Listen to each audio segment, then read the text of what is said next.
Welcome back na naman dito sa ating YouTube channel. For today's video, pakita natin yung ating mga pinakamurang minivan. So ito ang DE64V 4x2 automatic Q6A engine 660cc turbo. Ito yung tinatawag namin na semi wagon. So check natin mga kol kung ano yung package ng ating unit.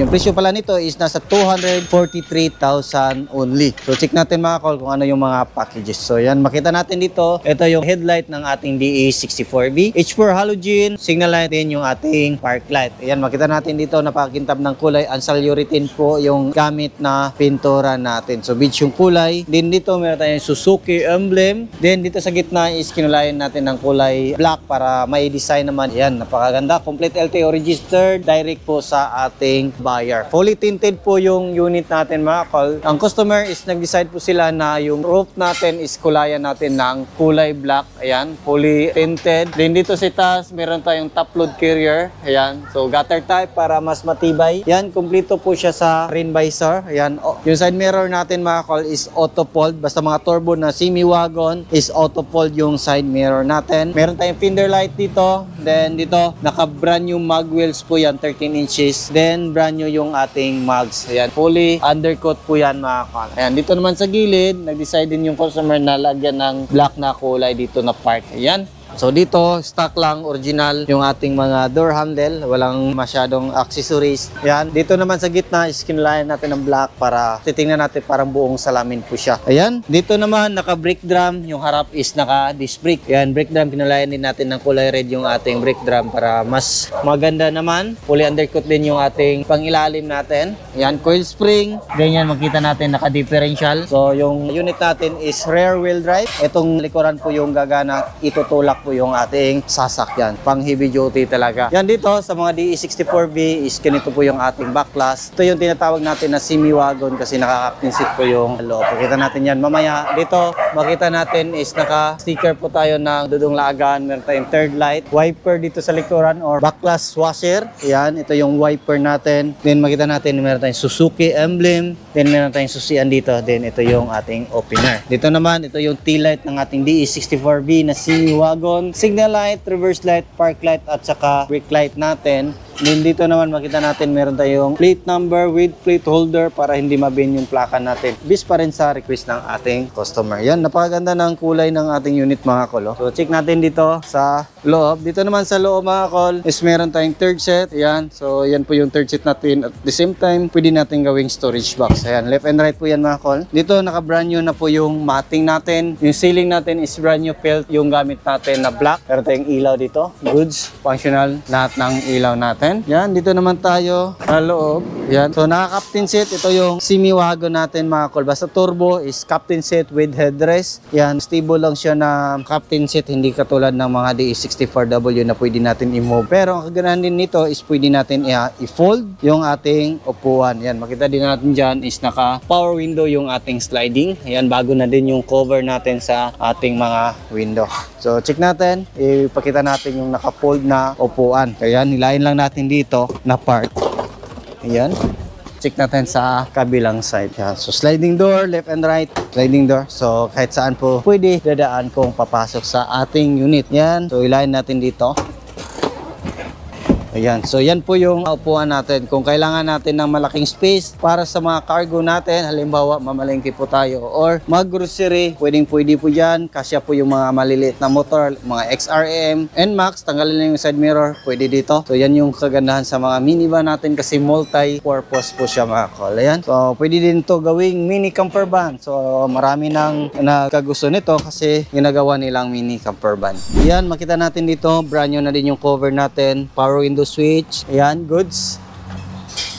Then dito, naka-captain seat pa rin. Meron tayong headrest, meron tayong armrest, meron din tayong lagayan dito sa gitna. Meron din siyang extra lagayan dito. Then pwede natin yan i-fold yung ating armrest, you know, napakaganda. So makita natin dito, yung dashboard natin is back to original po yung kulay. Meron tayong glove box dito. Ayan, meron din tayong extra lagayan. Then meron tayong charger port dito. Naka 7 inches touchscreen stereo with reverse camera. Yan, with aircon na po yan mga call. Hazard switch. Yan, makita natin. Meron siyang overdrive switch dito sa gilid. Ayan, functional po yung overdrive natin. So check natin dito sa ilalim. Yan, yung chassis number nandito. Gas tank opener nandito. Yan, goods. So, check natin.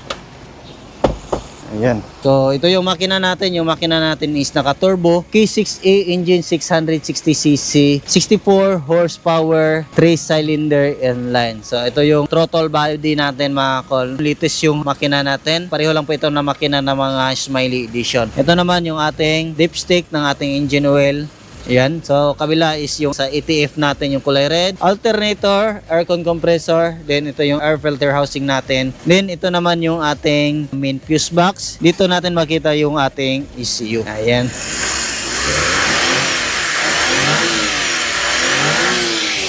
No? Napakaganda ng andar ng ating makina mga call, you know? Tibay talaga ng mga Ansalio-Retin paint kasi sa katagalan lalong kikintab po yan mga call. So dito tayo na side, makita natin yung ating main power window switch. Yan, goods. Function lahat. Auto fold sa mirror natin, goods, left and right kompleto. Then dito naman sa left natin, adjust sa mirror, goods. Yan, taas, then baba, gana lahat. Sa kabilang side naman, lagay natin sa right side. Ayan, pag tutunog na yan, ibig sabihin is naka full adjust na yan. Ayan, no? So, auto fold, goods. Ayan. So, ito yung dashboard natin, no? Napaka-ganda. Steering wheel natin, original. Headlight adjuster. Meron tayong maliit na console box dito. Then, dito sa loob ng console box natin, pakita natin yung ating mga fuse. Ayan, dito natin makikita yung fuse ng ating mga accessories, mga call. Ayan. So, dyan lang. So, dito natin makikita yung guide niya. Then, pwede na kayo mag-tester dyan. Ayan. So, balik natin. Ganun lang. So, ayan, no? Horn, goods. So dito meron tayong center mirror, ilaw dito, then meron tayong sun visor, left and right kompleto. Then meron tayong extra mini fan dito mga call. Yeah, so dito naman tayo sa ilalim ng upuan ng pasahero or driver. Yan, ito naman yung ating makina. So, ito talaga yung main na makina natin. Dito yung throttle body na side. Dito naman yung ating ignition coil side. Dito yung turbo natin. Makikita ignition coil at saka spark plug nandito. Ito yung turbo natin. PCV valve. Diyan tayo mag-refill ng engine oil. Yung injector natin, isa, dalawa, tatlo. Yan po yung injector natin. Camshaft sensor nandito. Ayan. Oxygen sensor nandito po mga call.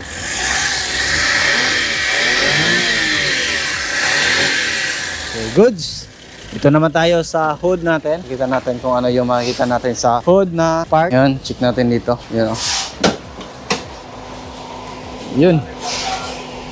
So, dito makita natin yung ating windshield washer reservoir, brake fluid reservoir, then yung ating coolant reservoir. So, lahat ng unit natin is coolant yung nilalagay natin para mas magana yung takbo ng cooling system natin para mas malinis siya mga kol. So, yan po yung setup natin sa ating tag 243,000 na minivan. Ayan. So, this unit is pa-ship natin Luzon. Hindi pa kasama yung shipping fee. Yung shipping fee is nasa 25,000 to 33,000. Depende po yan sa shipping lines. Ayan, napaka-ganda po ng unit. So, all in. So, yan po yung setup natin sa ngayon. So, yan lang siguro yung ating vlog for today. Maraming salamat po sa inyong patuloy na pagsubaybay sa bago lang sa ating channel. Don't forget to like, share, and subscribe. Then, click na rin yung notification bell para updated kayo sa ating mga next video uploads kayo. Ingat po mga call and bye-bye. God bless po sa ating lahat.